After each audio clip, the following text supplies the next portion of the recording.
अस्सलाम वालेकुम। नए इन्वेस्टर हों या पुराने इन्वेस्टर, वो ज़्यादातर एडवाइस पे चल रहे होते हैं। यूट्यूब की वीडियोस से एडवाइस ले रहे होते हैं, व्हाट्सएप के ग्रुप से एडवाइस ले रहे होते हैं। मगर मैं इस वीडियो में आपको बताऊंगा कि आपने अच्छे स्टॉक की सिलेक्शन कैसे करनी है। स्टॉक मार्केट में 3 तरह की कंपनीज़ हैं: लार्ज कैप, मिड कैप और स्मॉल कैप। लार्ज कैप मिसाल के तौर पर ओजीडीसी, इसके असासे हैं 446 बिलियन के। कोलगेट है 332 बिलियन के। नेस्ले है 325 बिलियन के। उसके बाद मिड कैप मिसाल के तौर पर मिज़ान बैंक है 237 बिलियन, मारी है 218 बिलियन और पीपीएल है 198 बिलियन, सिस्टम है 124 बिलियन। स्मॉल कैप में एबीएल है 81 बिलियन, आईएलपी है 56 बिलियन, एवेंशन है 20 बिलियन। अभी इनके फ़ायदे और नुकसान क्या हैं? अभी लार्ज कैप के एडवांटेज ये है कि इसमें लो रिस्क होता है और हाई एक्सपीरियंस जो इनकी जो टीम होती है, जो इनकी बोर्ड मेंबर्स होते हैं, वो हाई एक्सपीरियंस्ड होते हैं। वो किसी भी मसले से निकलने के तजर्बा रखते हैं, क्योंकि लार्ज कैप कंपनियां होती हैं, इनका तजर्बा ज़्यादा हो चुका होता है। इसलिए ये अपने आप को किसी भी तरह के मसाइल में, किसी भी तरह के जो एटमॉस्फेयर हैं या किसी भी तरह के जो मुल्की हालात हैं, उनसे अपनी कंपनी को निकालने की इनमें सलाहियत होती है। इसके डिसएडवांटेजेस क्या हैं लार्ज कैप के? ये लो रिटर्न होते हैं, क्योंकि ये ऑलरेडी इतनी बढ़ चुकी होती हैं, जिसकी वजह से इनका रिटर्न इनमें लो होता है। और ये मल्टी बैगर रिटर्न, यानी चांस कम होते हैं इसमें रिटर्न के, मगर इसमें रिस्क बहुत ज़्यादा कम होता है। आप जो नए इन्वेस्टर हैं, जो रिस्क में नहीं जाना चाहते, वो स्मॉल कैप कंपनीज़ में इन्वेस्ट कर सकते हैं। उसके बाद है मिड कैप। मिड कैप में एडवांटेजेस ये हैं कि इसका हाई रिटर्न होता है और हाई चांस होता है रिटर्न आने के, मल्टी बैगर रिटर्न आने के हाई चांसेस होते हैं। और इसका डिसएडवांटेज ये है कि ये हाई रिस्की होती है।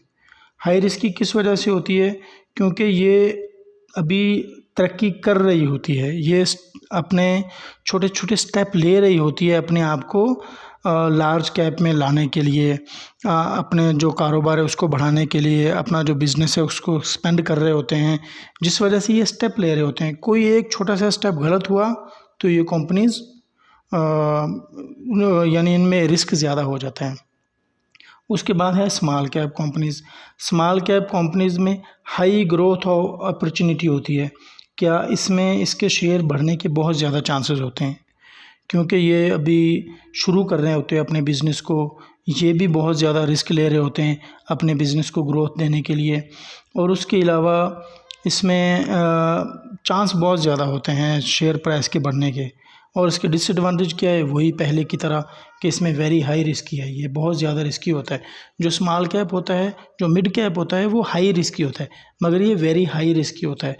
मगर इसमें जितना ज़्यादा रिस्क होगा उतना ज़्यादा आपको रिस्क मिलेगा, ये वैसे कहा जाता है। उसके बाद आपने पोर्टफोलियो अपने को सिलेक्ट कैसे करना है? आपने कम से कम 40 से 50% लार्ज कैप स्टॉक को इन्वेस्ट करना है। जब आप 40 से 50% लार्ज कैप स्टॉक को इन्वेस्ट करेंगे, आपका पोर्टफोलियो तकरीबन 50% सेफ़ हो जाएगा, लो रिस्क में चला जाएगा। आपके जो स्टॉक होगा वो कॉम्पिटेंट जो बोर्ड मेंबर्स हैं, कॉम्पिटेंट जो मेंबर्स हैं, उनके हाथ में होंगे, जिसकी वजह से आपको रिस्क कम हो जाएगा। उसके बाद 20 से 30% जो है वो मिड कैप में जाना है आपने। मिड कैप में इस वजह से जाना है क्योंकि मिड कैप की वजह से आपको चांसेस होते हैं, अर्निंग के चांसेस होते हैं, स्टॉक के ग्रोथ के चांसेस होते हैं, तो उससे आपको प्रॉफिट होगा।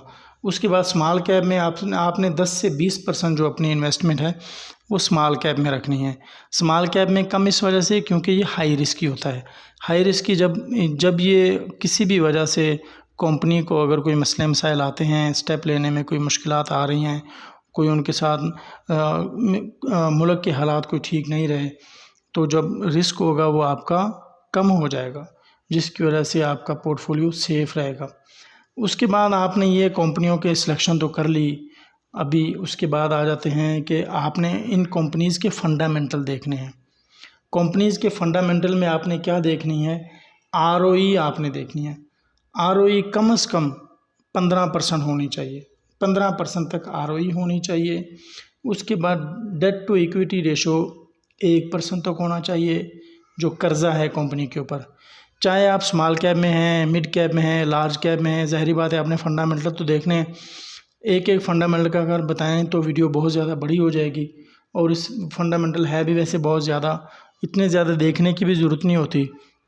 जो बहुत बड़ा इन्वेस्टर होते हैं, जो म्यूचुअल फंड्स में इन्वेस्ट कर रहे होते हैं, वो देखते हैं ज़्यादा फंडामेंटल, एक एक लफ्ज़ को देखते हैं, एक एक चीज़ को देखते हैं, मगर हमने ये मोटी मोटी चीज़ें देखनी है। उसके बाद पीई रेशो 8 से 25 तक होनी चाहिए। प्राइस टू अर्निंग रेशो का ये है कि शेयर कितनी कीमत में आपको मिल रहा है, कितने आप उसमें लगाएंगे तो आपको रिटर्न मिलेगा। आपको पीई रेशो 8 से 25 तक होनी चाहिए। सेल्स ग्रोथ जो है वो आपने कम से कम 3 साल की देखनी है। किसी भी कंपनी की, जो आप स्मॉल कैप लें, मिड कैप लें या लार्ज कैप भी लें, फंडामेंटल उसने आपने ये थोड़े थोड़े उनमें लाजमी देखने हैं। कम से कम सेल्स ग्रोथ 3 साल की आपने देखनी है, और 8% तक सेल ग्रोथ होनी चाहिए। हर साल के लिहाज से सेल बढ़नी चाहिए, ताकि पता तो चले कि ये कंपनी प्रॉफिट भी कमा रही है कि नहीं कमा रही। उसके बाद 3 साल का आपने ग्रोथ देखना है कंपनी में, कि ग्रोथ हो रही है कंपनी, वो भी कम से कम 8% होना चाहिए।